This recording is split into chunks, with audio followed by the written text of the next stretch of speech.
Yo sé lo que están pensando. Que si predica como toca batería, estamos en problemas. Estamos en problemas. Ah, pero no voy a pedir disculpas porque aquí todo el mundo comete errores. ¿Verdad que sí? Ok. Pues hoy es un día bien especial para mí.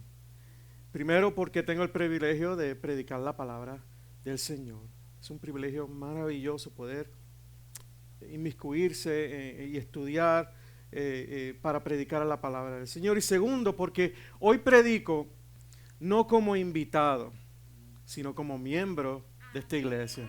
Amén. Amén.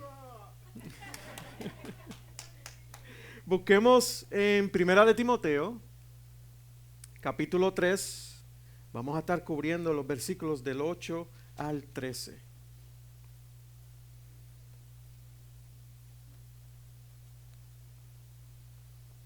Primera de Timoteo 3, versículos del 8 al 13. Y hoy continuamos con nuestra serie titulada Legado.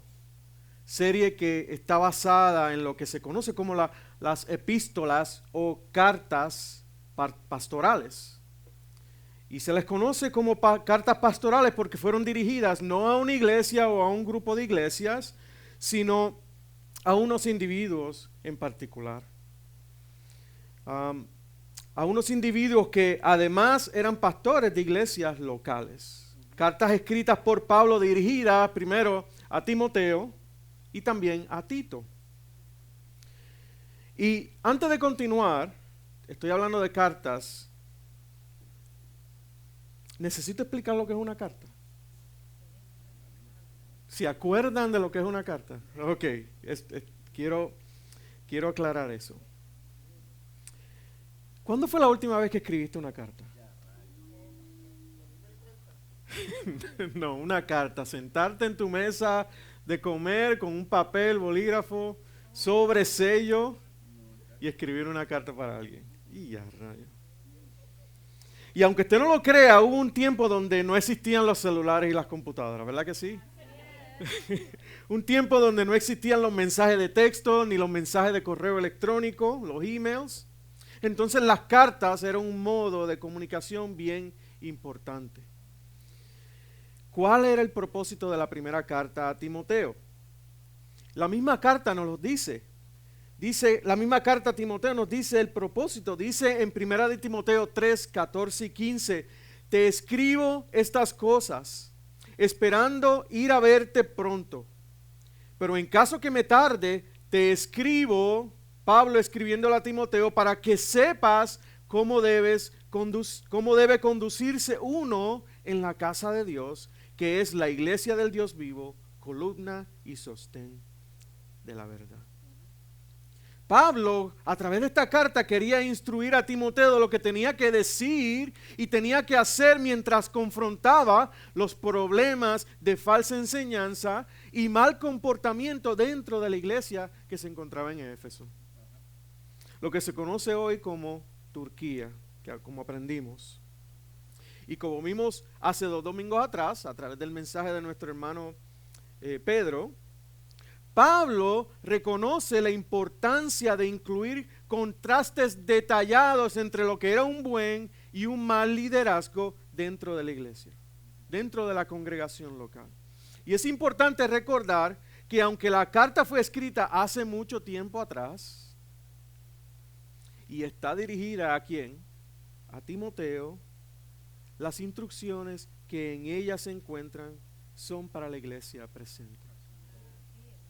Las instrucciones que en un tiempo atrás beneficiaron a Timoteo y a las iglesias de Éfeso están escritas ¿para quién? Para la iglesia Crosspoint Español.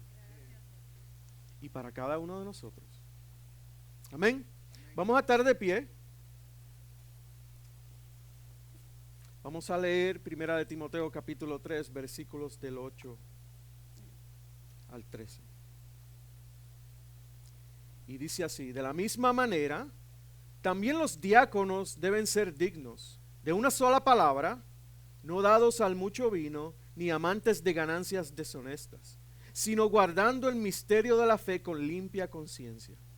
Que también estos sean sometidos a prueba primero, y si son irreprensibles, que entonces sirvan como diáconos. De igual manera, las mujeres deben ser dignas, no calumniadoras, sino sobrias, fieles en todo. Que los diáconos sean maridos de una sola mujer y que gobiernen bien sus hijos y sus propias casas. Pues los que han servido bien como diáconos obtienen para sí una posición honrosa y gran confianza en la fe que es en Cristo Jesús. Oremos. Padre, te doy gracias porque podemos estar aquí reunidos como iglesia. Podemos cantar y podemos celebrar tu santo nombre. Te damos gracias por tu palabra, porque ella es palabra de vida. Palabra que puede transformar los corazones de una manera especial. Y yo te ruego en esta mañana que tú pongas en nuestros corazones el desear y el buscar las cualidades de carácter que vamos a leer en tu palabra en el día de hoy, a estudiar en tu palabra en el día de hoy. Que deseemos ser hombres y mujeres servidores y que cumplen tu propósito aquí en la iglesia. Padre, también te necesito en esta mañana, necesito de tu gracia y misericordia en este momento. Gracias te doy en el nombre de Jesús. Amén. Amén.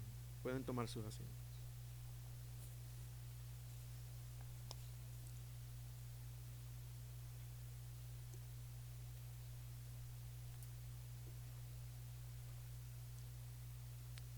El título del mensaje de hoy, diáconos. Diáconos. Y déjeme decirle que ese es uno de los privilegios, voy a decir privilegios, de predicar expositivamente. Porque si no fuera así, no estuviéramos hablando de este tema los domingos. Y es importante porque es parte de la palabra del Señor. Porque la posición de diácono es parte de la visión de Dios para la iglesia y para el creyente en Jesucristo. Y esa es la idea central del mensaje en esta mañana. Los diáconos son parte de la visión de Dios para la iglesia y para el creyente en Jesucristo. Creo que todos aquí hemos buscado trabajo en algún momento de nuestras vidas, ¿verdad que sí? Hemos tenido la experiencia de buscar ofertas de trabajo y seleccionar la posición que nos interesa. Comúnmente encontramos tres cosas que incluye toda oferta de trabajo.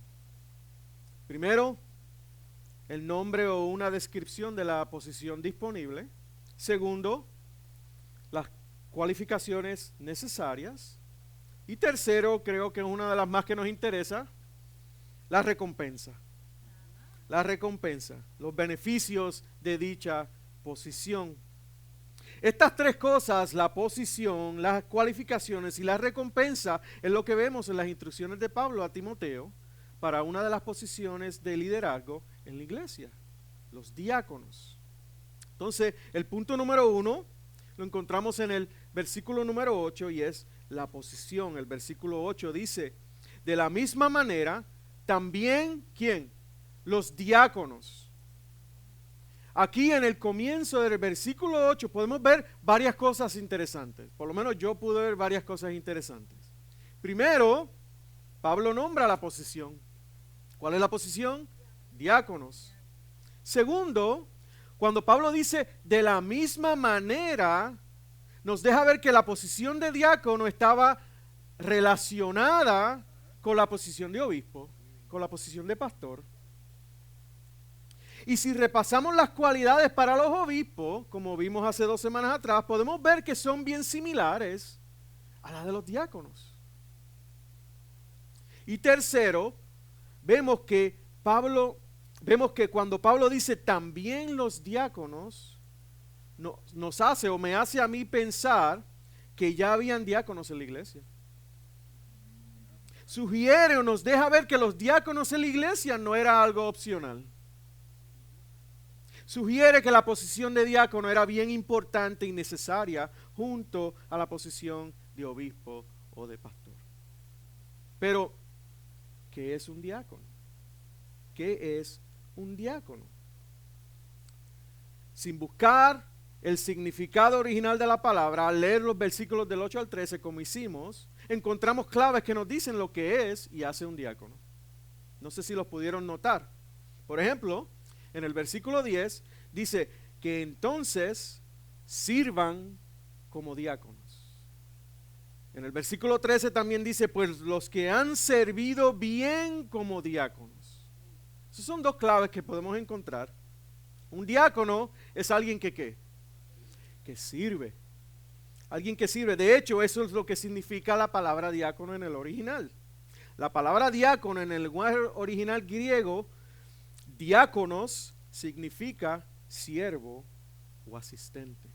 Un siervo o un asistente. La palabra diácono sale de la palabra diaconeo, que significa ser un servidor. Ser un servidor o ser un diácono. Entonces, cuando Pablo le dice a Timoteo, también los diáconos, le está hablando de alguien que sirve, atiende y cuida a otras personas. Yo no sé para usted, pero para mí, Pablo comienza el versículo 8 hablando de los diáconos como si ya hubiera un entendimiento de lo que es y hace un diácono. Y yo me preguntaba, ¿de dónde vienen los diáconos? Si esa era la idea, ¿de dónde vienen los diáconos? ¿Cómo o por qué surgió la posición de diáconos? Gracias por preguntar, como dice nuestro pastor. Ve que estoy atento, pastor. Vayamos todos a Hechos capítulo 6. Hechos 6. Hechos 6 nos da una idea. Hechos 6, específicamente los versículos del 1 al 5. Y dice así: por aquellos días, ¿qué días? Una vez que comienza, Jesucristo sube, comienza la iglesia. Por aquellos días, al multiplicarse el número de los discípulos, vemos que la iglesia crecía en número. Surgió una queja de parte de ¿quién? De los judíos helenistas. ¿Quiénes son los judíos helenistas? Los judíos helenistas son judíos extranjeros. Eran judíos que hablaban el lenguaje griego. Surgió una queja de parte de los judíos helenistas en contra de ¿quién? De los judíos nativos.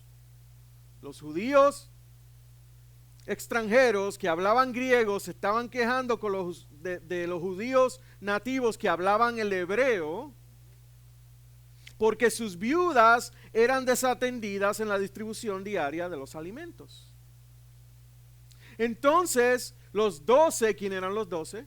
Los apóstoles convocaron a la congregación de los discípulos y dijeron: no es conveniente que nosotros descuidemos la palabra de Dios para diaconeo, servir mesas. Por tanto, hermanos, escojan de entre ustedes 7 hombres de buena reputación, llenos del Espíritu Santo y de sabiduría, a quienes podamos encargar esta tarea. ¿Qué tarea? Diaconeo, servir mesas. Y nosotros nos entregaremos a la oración y al ministerio de la palabra. Lo propuesto tuvo la aprobación de toda la congregación. Y si sigues leyendo vas a ver que la congregación escogió a 7 hombres en ese momento. A medida que la iglesia crecía en tamaño, estoy seguro que las responsabilidades de los líderes, de los pastores, crecía. Y es por eso que surge la necesidad de delegar ciertas funciones a otras personas. La posición de diácono surge de la necesidad que tenían los apóstoles, en este caso, de dedicarse de lleno a la oración y al ministerio de la palabra. Iglesia, y eso no es nada diferente en el día de hoy. Eso no es nada diferente en el día de hoy. El Señor le ha dado al pastor, le ha dado a los pastores la responsabilidad de enseñar la palabra.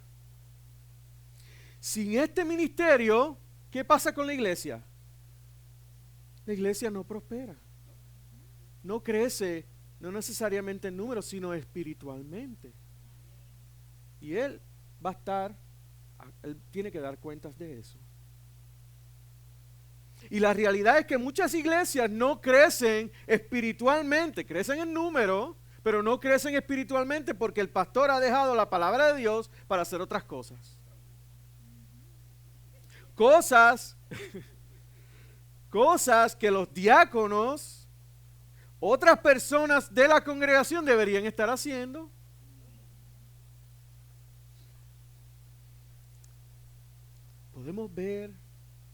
Podemos sentir lo importante que es la posición de diácono junto al pastor. La posición de diácono era bien importante y necesaria junto con la posición de obispo o pastor. Los diáconos sirven al rebaño, mientras que el pastor los dirige y los cuida. Los diáconos sirven a la congregación para suplir las necesidades físicas. Los obispos, los pastores sirven y cuidan a la congregación para suplir las necesidades espirituales. La oración y el ministerio de la palabra. Pero la posición de diácono es importante. Y tan importante es la posición de diácono que las cualificaciones son bastante elevadas. Punto número 2, las cualificaciones. Recuerden que todavía estamos en esa oferta de trabajo. Versículos 8 al 12 dice: de la misma manera también los diáconos deben ser dignos de una sola palabra, no dados al mucho vino, ni amantes de ganancias deshonestas, sino guardando el misterio de la fe con limpia conciencia. Que también estos sean sometidos a prueba primero, y si son irreprensibles, que entonces sirvan como diáconos. De igual manera las mujeres deben ser dignas, no calumniadoras, sino sobrias, fieles en todo. Que los diáconos sean maridos de una sola mujer y que gobiernen bien a sus hijos y sus propias casas. Si las pudieron contar, son 9. Son 9 cualificaciones para los diáconos. Y como pudimos ver, las mujeres sí pueden ser diáconos. Y eso está confirmado con mi pastor. Valga la aclaración. Yo le pregunté primero. Las mujeres pueden ser diáconos. Primera cualificación: los diáconos deben ser dignos. Dignos. Me gusta mucho como lo dice la Nueva Traducción Viviente. Dignos de mucho respeto. Dignos de mucho respeto. Los diáconos deben ser personas que se merecen nuestro respeto. Se merecen nuestro respeto. Noten que dice dignos. O sea que son personas que busquen, no son personas que busquen ser respetadas, sino que se han ganado nuestro respeto por su forma de vivir piadosa. Hombres y mujeres que viven conforme a la palabra de Dios y se han ganado el respeto de los demás. Segunda cualificación: los diáconos deben ser de una sola palabra. Ser persona de una sola palabra es una persona de confianza. De confianza. Los diáconos son hombres y mujeres de confianza porque son honestos, porque hablan la verdad, porque no le dicen algo a esta persona y van a espaldas de esta persona a decir otra cosa a otra persona. Son personas de confianza. Tercera cualificación: los diáconos no deben ser dados al mucho vino. Énfasis en el mucho.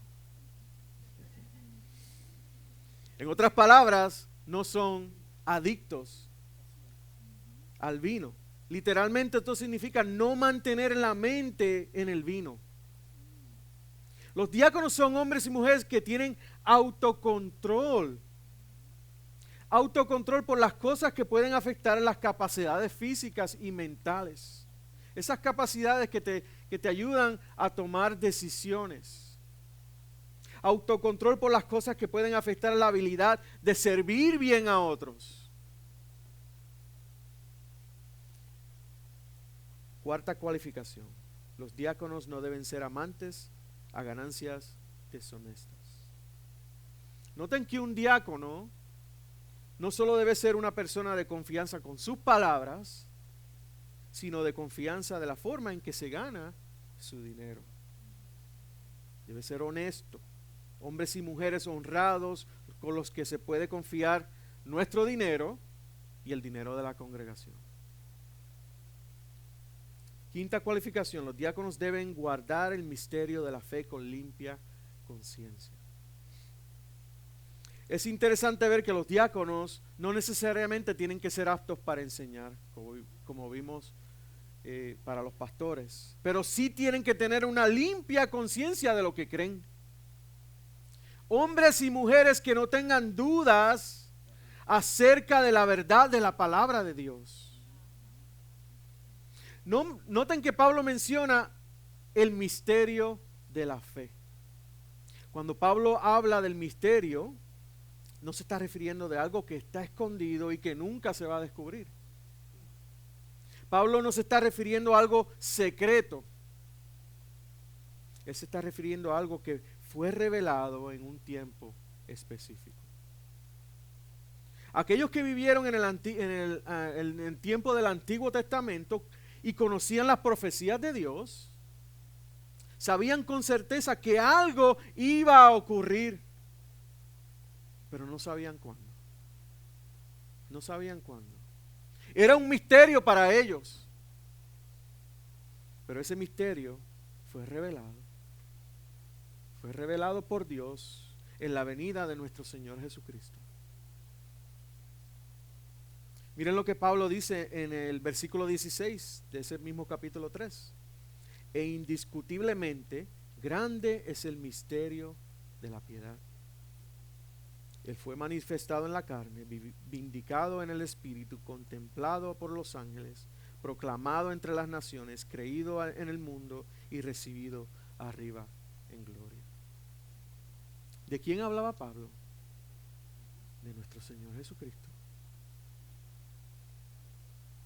El misterio de la fe es algo que fue revelado y que produce fe.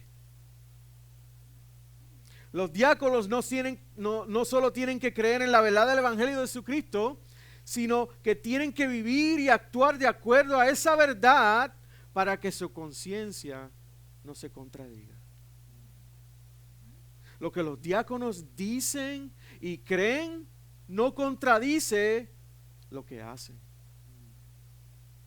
Sus conciencias están limpias.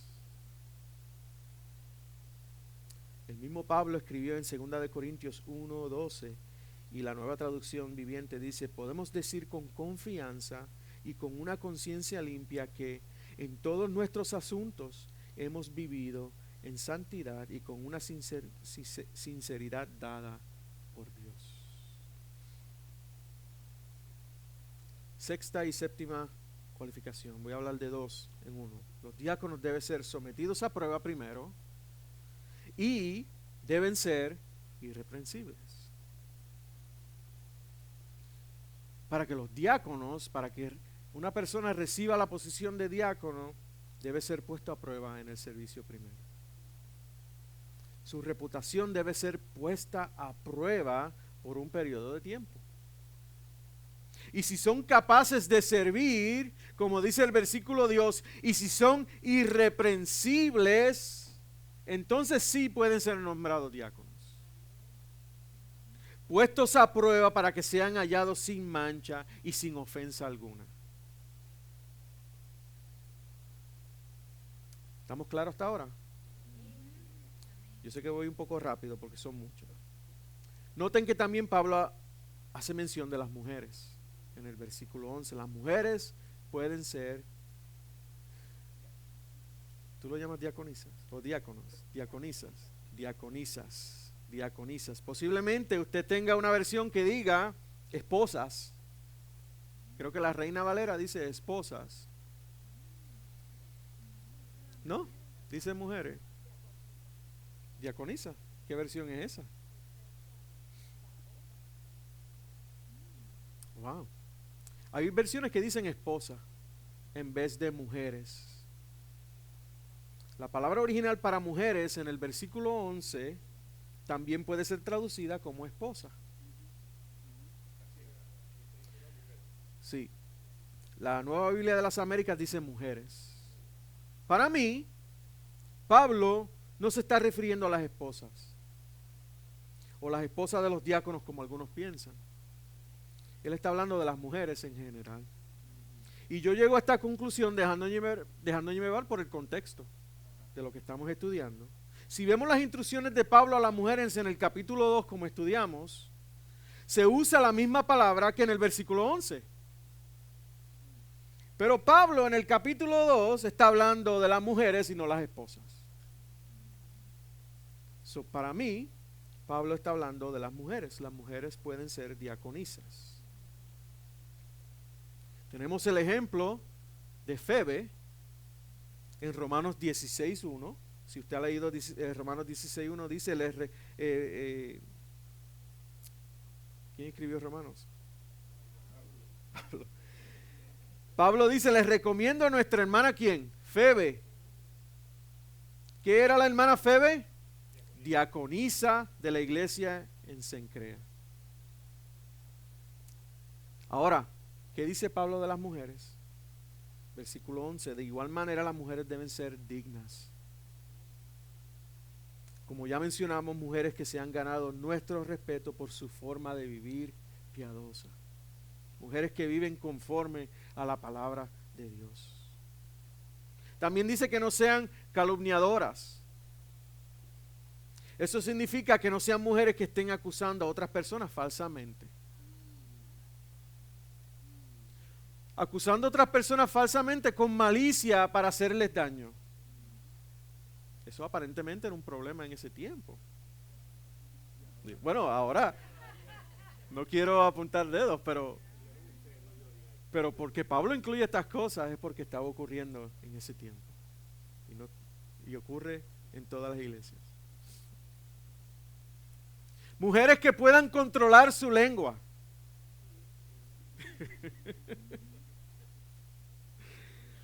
También mujeres sobrias. La palabra sobria aquí es un poco diferente y no necesariamente se refiere a sobrias de abstenerse de bebidas alcohólicas, sino sobrias, mujeres moderadas en sus palabras y en su comportamiento. Y también les dice que sean fieles en todo. Fieles a sus esposos y a sus familias, si son casadas. Fieles a los líderes de la iglesia. Fieles a los miembros de la iglesia. Y fieles en su posición de diaconisa. Por último, Pablo incluye las cualificaciones de los diáconos mencionando a los hombres casados. Dice que los hombres casados que tengan la posición de diácono sean fieles a sus esposas y que gobiernen bien a sus hijos y a sus casas. Eso me dice a mí que deben ser hombres de integridad. Hombres que sus vidas en público representan lo que son en la privacidad de sus casas. Hombres que al serle fiel a sus esposas y gobiernan bien a sus hijos y sus casas, pueden ser hombres dignos de respeto. Pueden servir a otros con limpia conciencia. Y pueden ser de ejemplo a la congregación. Punto número 3, la recompensa. Versículo 13. Las cualificaciones bíblicas para los diáconos terminan con una promesa de ánimo. ¿Por qué Pablo termina con una promesa de ánimo? Me puse a pensar y debemos recordar que la posición de los diáconos es una posición de servicio, de sacrificio. Y muchas veces ese servicio se hace sin que otras personas se den cuenta y sin recibir ningún reconocimiento. ¿Verdad que sí? Por eso Pablo da una promesa de ánimo para que continúen siendo fieles con lo que hacen. Versículo 13. Pues los que han servido bien como diáconos obtienen para sí una posición honrosa y gran confianza en la fe que es en Cristo Jesús. Pablo dice que los diáconos que han servido bien, primero obtienen para sí una posición honrosa. Una posición honrosa es ganarse el respeto, ganarse el afecto, el amor y la apreciación de la congregación, aunque no sea expresada. Porque muchas veces vemos a personas sirviendo y apreciamos lo que hace, pero no vamos donde esa persona y le decimos gracias por lo que hace. ¿Verdad que sí? Esa persona tiene que saber que esa posición es de honra. Segundo, dice gran confianza en la fe que es en Cristo Jesús. Salud. El diácono, al servir a otros bien, recibe una recompensa, pero esa recompensa es espiritual. Su fe en Cristo Jesús y su convicción de creyente van a aumentar. Su fe en Cristo Jesús, lo que él cree y su convicción de que es hijo de Dios, va a crecer, va a aumentar. Eso es una bendición bien grande que nos debe dar ánimo a todos nosotros. Iglesia, ¿por qué hablar de diáconos? Bueno, primero porque dijimos es bíblico y porque es parte de la visión de Dios para la iglesia y el creyente en Jesucristo. Eso era lo que quería Dios para la iglesia. Iglesia, estoy convencido de dos cosas. Primero, Pablo quería que los diáconos en la iglesia fueran dignos de una sola palabra. Cuando digo diáconos, estoy hablando de diáconos y diaconisas. ¿Okay? Primero, Pablo quería que los diáconos en la iglesia fueran dignos de una sola palabra, no dados al mucho vino, no amantes de ganancias deshonestas, guardando el misterio de la fe con limpia conciencia, irreprensibles, fieles a sus esposas y esposos, servidores fieles. ¿Para qué? Para que fueran ejemplo a cada creyente, para que fueran un ejemplo a otras personas. Pablo mismo le dice a Timoteo en el capítulo 4, versículo 12, no permitas que nadie menosprecie tu juventud, sino sé ejemplo de los creyentes en palabra, conducta, amor, fe y pureza. Pablo no solo quería que los diáconos fueran hombres y mujeres que sirvieran bien, sino que fueran un ejemplo a los de la congregación. ¿Por qué digo esto?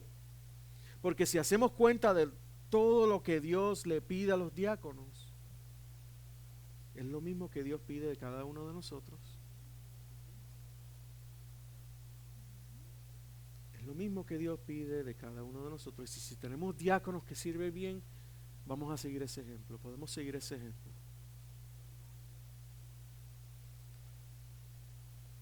Son cosas que debe caracterizar cada creyente, cada uno de nosotros.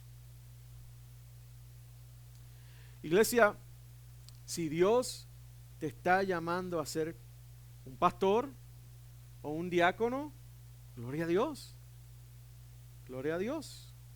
Ahora, puede que no estés llamado a ser diácono o pastor,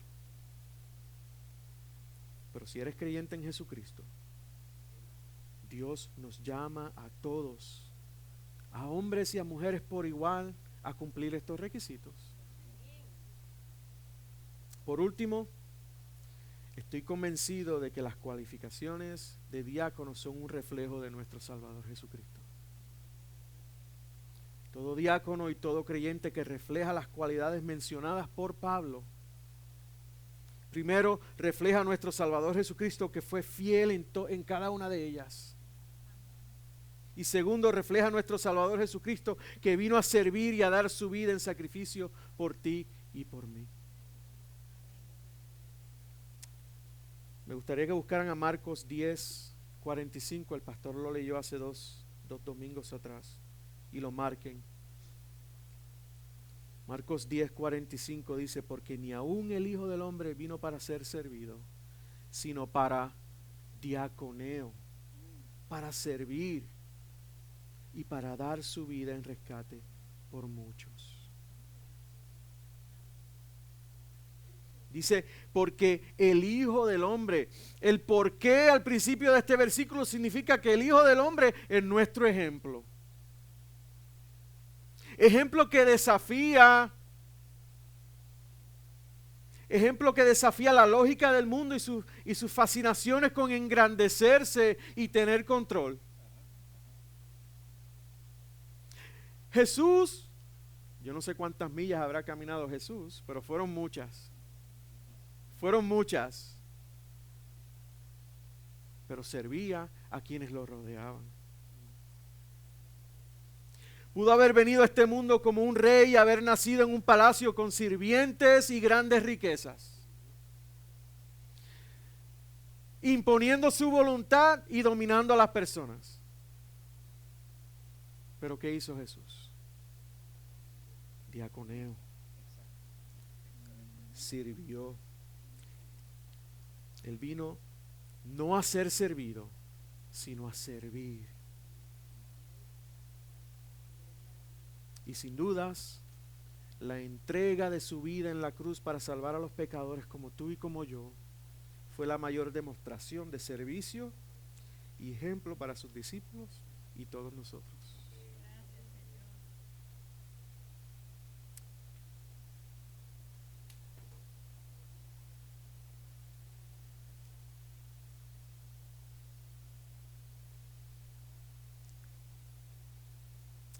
Iglesia, el Evangelio de Jesucristo, y cuando hablo de Evangelio estoy hablando de la vida perfecta de Jesús, la muerte de Jesús en la cruz y su resurrección. Eso logró algo importante. El Evangelio de Jesucristo hace posible que cada creyente pueda vivir de acuerdo a las cualificaciones de diáconos.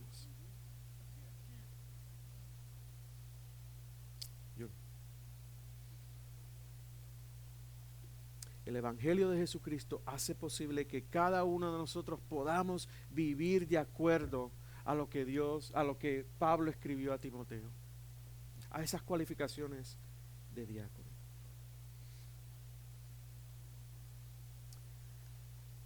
Increíblemente, el servicio de Jesús no acabó con su vida aquí en la tierra. Cuando Él regrese por segunda vez, con todo su poder y gloria, Él nos volverá a servir. Él nos volverá a servir. En Lucas 12:37 dice: dichosos aquellos siervos a quienes el Señor al venir halle velando. En verdad les digo que Jesús se ceñirá para diaconeo, para servir, y los sentará a la mesa, y acercándose les diaconeo, les servirá. Qué bendición, ¿verdad? Como dije, las enseñanzas de Jesús rompen, y el ejemplo de Jesús rompen toda lógica humana. Porque si leemos en ese mismo capítulo de Marcos 10, los primeros versículos, vemos que Él dice que para ser grande y ser primero, debemos servir a otros. ¿Cómo puedo ser grande sirviendo a Dios? Hazte la pregunta. ¿Cómo yo puedo ser grande sirviendo a Dios? ¿Cómo puedo ser grande sirviendo aquí en mi iglesia? Antes de terminar y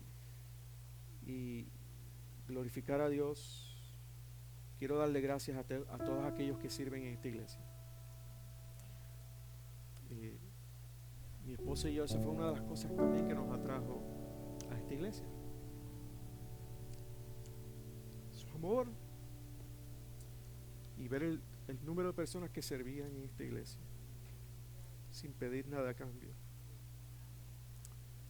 Iglesia, ustedes son grandes y primeros para mí.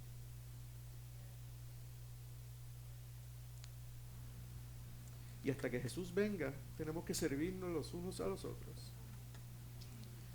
Tenemos que esperar la venida de Jesús sirviéndonos unos a otros.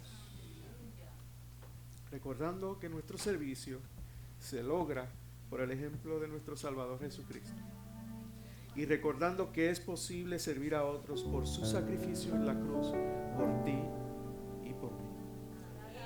Iglesia, todos somos llamados a ser llenos.